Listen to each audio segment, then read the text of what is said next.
практикалық сабақтың тақырыбы оқыту әдістерінің жіктеу және сабақта тиімді қолдану жолдары. Енді сабақты бастан кетсек, бірінші білім беру жүйесінің басты мақсатымен таныстырып өтсек, ол оқушылардың танымдық қабілеттерін дамыту, шығармашылық жұмыс істеуге үйрету. Бұл мақсатқа жету үшін мұғалім әртүрлі оқыту әдістерін тиімді қолдану қажет. Әдіс ол мұғалім мен оқушы арасындағы өзара әрекеттестік тәсілі, ол оқыту материалдардың мазмұнын меңгереді, яғни оқытушы мұғалім оқушыға нақты мәлімет беру үшін неше түрлі әдістер қолданады. Осы әдістер мен әдіс мұғалім мен оқушы арасындағы байланысты нақтылайды. Және де оқыту әдістерінің жіктелуіне келетін болсақ, ғалымдар оқыту әдістерін әртүрлі белгілерге қарай жіктейді. Ең бірінші білім көзіне қарай, яғни егер де әдебиет болса ауызша түсіндіру, яғни әңгіме, сұхбат арқылы.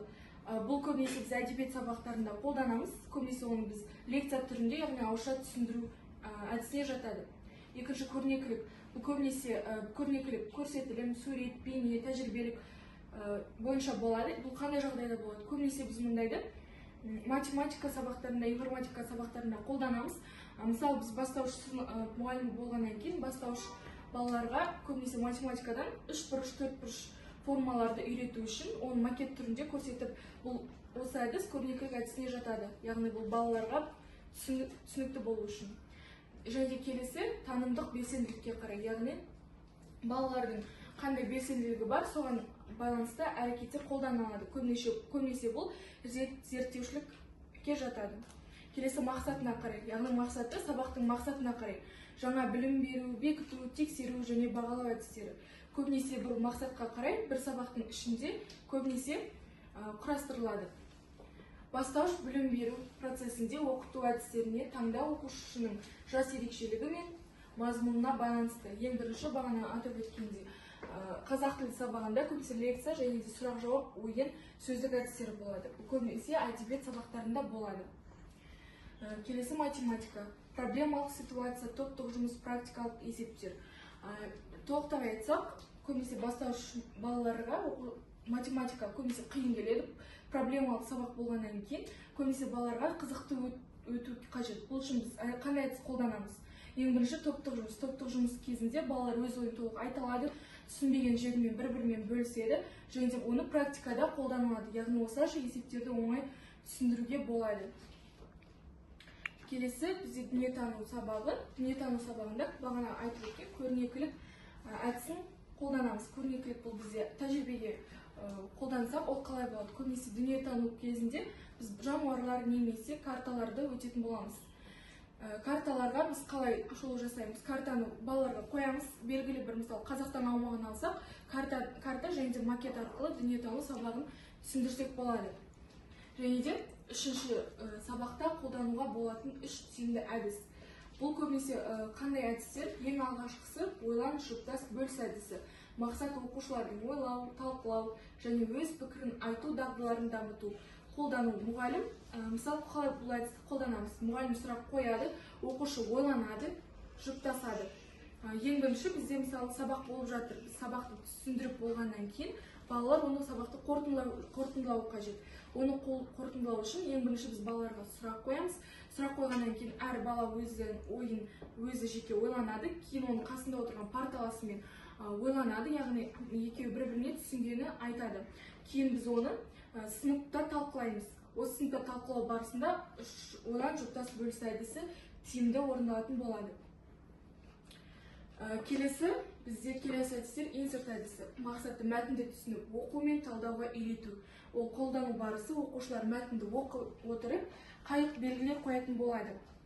Мысалы, біз балаларға мәтінді ауызша немесе жазбаша алдына береміз. Олар мәтінді оқып үйренгеннен кейін алдына қағаз қоямыз. Ол балалар түсінген жеріне түсіндім, түсінбеген жеріне түсінбеген арқылы осындай белгілерді белгілеп шығатын болады.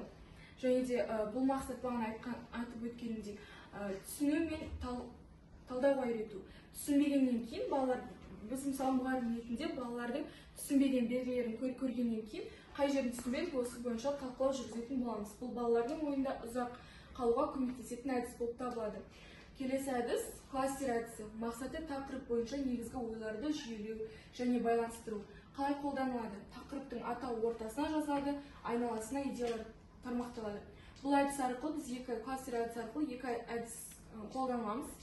Яғни топтық жұмыс және де кластер. Ең алдымен балаларды топқа бөлеміз. Топқа бөлгеннен кейін кластер ақпаратқа осы мәтін тақырыбын жазады, сабақ тақырыбын жан-жағына мәтін туралы ақпараттармен қамтитын боламыз. Қорытындылай келе оқыту әдістерінің дұрыс таңдап, тиімді қолданылу сапалы білім берудің кепілі.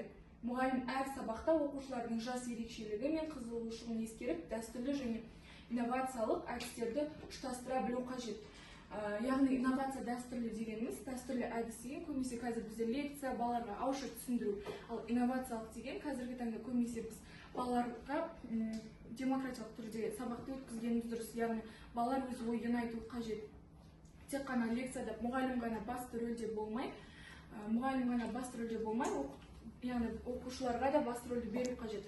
Мұндай жағдайда балалар өзінің қандай бейімге ие екенін біле отыра, сондай әдіс қолданылатын боламыз. Және де қазір әдістердің түрлері өте көп. Мысалы, оның барлығы бөлінеді. Мысалы, мен оқытушы ретінде өз балаларымды бақылай отырып, оларға қандай әдіс тиімді екенін біле аламын. Және де әр оқушыға әртүрлі әдіс оңай болуы мүмкін, бірақ соның барлығын ұштастыра отырып, балаларға сабақты түсіндіру қажет. Сонда ғана оқыту үдерісі нәтижелі, ал оқушы тұлғасы жан-жақты дамыған болады. Яғни осы әдістер арқылы балалар жан-жақты дамуына да үлес қоса аламыз. Және де көбінесе балалардың екі әдіске, біреулерге көрнекілік әдісі болса, біреулерге дәстүрлі әдіс. Мысалы, дәстүрлі әдіс дегеніміз лекция деп айттым бағана. Кейбіреулер сөзден емес, көзбен үйрену мүмкін. Мысалы, әр бала, мысалы мен өзім сөзбен қарағанда көзбен үйренетін адамын. Осы үшін балаларға өзінің ойларын толық білдіріп, әдісті тиімді қолдану қажет. Және де бізде қазір көп қолданып жүрген әдістер вербалды және вербалды емес әдістер. Ең бірінші вербалды әдіске тоқтала кетсек, ол көбінесе ауызша сұхбат арқылы жүргізіледі. Яғни адам логикасы, адам бір-біріне қарап, сөз арқылы, яғни құлақ арқылы, есту арқылы вербалды әдісті толық балаларға түсіндірсек болады.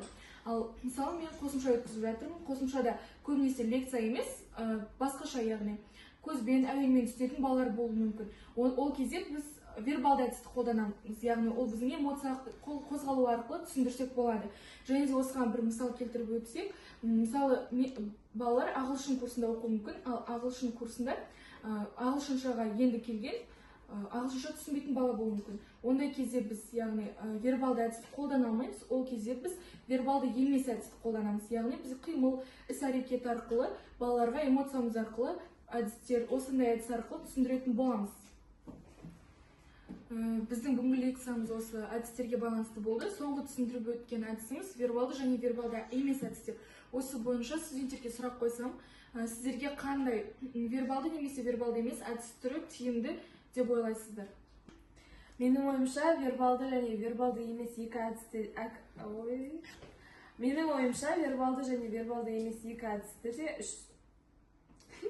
ұштастырып деп айтайын. Менің ойымша, вербалды және вербалды емес екі әдісті де бір-біріне ұштастырып өткен тиімді, себебі ол әдістермен сабақ нақты әрі түсінікті өтеді деп ойлаймын.